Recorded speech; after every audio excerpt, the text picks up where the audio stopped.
Shalom, selamat pagi saudara. Di dalam kasih Tuhan, kita selalu percaya bahwa selalu baru setiap pagi kasih setia Tuhan. Saya ingin berbagi khusus tentang sharing tentang kehidupan Daud. Pagi ini kita bicara sedikit tentang bagaimana sikap Daud terhadap Shimei. Saya akan bacakan dulu dalam 2 Samuel pasal 19 ayat 18 sampai ayat 23. Lalu menyeberanglah dari tempat penyeberangan untuk menyeberangkan keluarga Daud dan melakukan apa yang dipandang baik.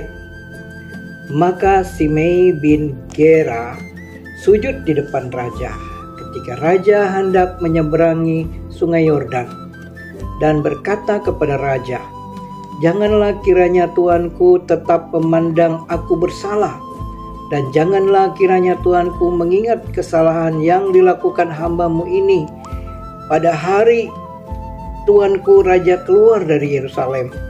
Janganlah kiranya Raja memperhatikan lagi, sebab hamba-Mu ini tahu bahwa hamba telah berbuat dosa. Dan lihatlah pada hari ini, akulah yang pertama-tama datang dari seluruh keturunan Yusuf untuk menyongsong tuanku raja." Lalu berbicaralah Abisai, anak Seruya, katanya, "Bukankah Shimei patut dihukum mati karena ia telah mengutuki orang yang diurapi Tuhan?" Tapi Daud berkata, "Apakah urusanku dengan kamu, hai anak-anak Seruya, sehingga kamu pada hari ini menjadi lawanku? Masakan pada hari ini seorang dihukum mati di Israel? Sebab bukankah aku tahu bahwa aku pada hari ini adalah raja atas Israel?" Kemudian berkatalah raja kepada Shimei, "Engkau tidak akan mati." Lalu raja bersumpah kepadanya. Saudara, apa yang kita baca ini adalah sebagian kisah ketika Raja Daud itu menyeberang sungai Yordan kembali ke Yerusalem, ke istananya, setelah peristiwa Absalom sudah dikalahkan dan kemudian ada persetujuan dari ada dukungan dari 10 suku Israel dan juga dari orang-orang Yehuda. Akhirnya Daud kembali. Nah, ada satu kisah yang ada di dalam 2 Samuel pasal 16 ketika Daud harus mengungsi keluar dari Yerusalem. Shimei ini mengata-ngatai Daud, mengutuk dengan kata-kata yang tidak pantas. Nah, di dalam bagian ini Shimei rupanya tahu Daud akan kembali dan dia mendahului semua untuk lebih dahulu datang, mengucapkan kata-kata yang juga sangat berarti bagi Shimei saat itu, bagaimana dia harus memulihkan hubungan dengan Daud. Saya menarik dengan apa yang dikatakan Shimei, jangan, ingatkan, jangan, dan kata-kata itu seolah seperti permohonan, berharap supaya Daud jangan lagi menuntut balas ataupun apa yang pernah dilakukannya itu jangan diingat lagi.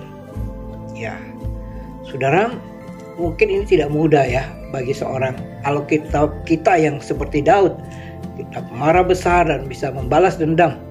Sama dengan apa yang dikatakan oleh Abisai juga kan, harusnya si Shimei itu harus dihukum mati. Apalagi dia mengucapkan kutuk terhadap orang yang diurapi Allah. Ya. Nah, di sini kita melihat akhirnya Daud juga mengungkapkan apa yang ada di dalam dirinya.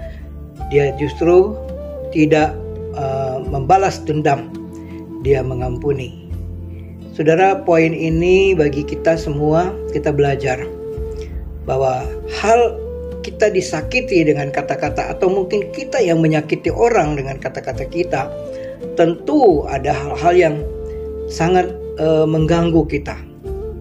Bisa membuat kita tidak tenang, bisa juga membuat kita berpikir yang tidak-tidak negatif terhadap orang lain. Tapi poin di sini saya melihat Daud begitu besar kasihnya, pengampunannya.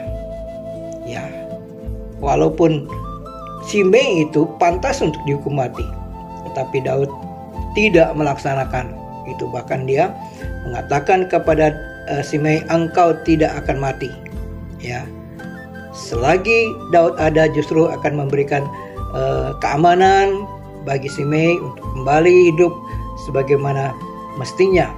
Ya, saudara, biarlah renungan khusus yang saya share tentang seorang pemimpin yang memiliki hati yang mengampuni.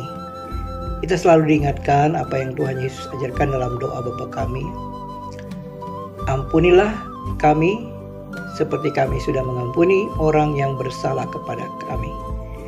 Dan pelajaran ini penting untuk kita hidupkan dalam perilaku kita setiap hari.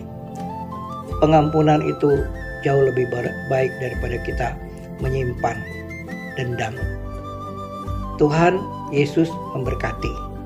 Semangat melayani, jadilah pemimpin yang memiliki hati yang mengampuni. Tuhan Yesus memberkati. Amin.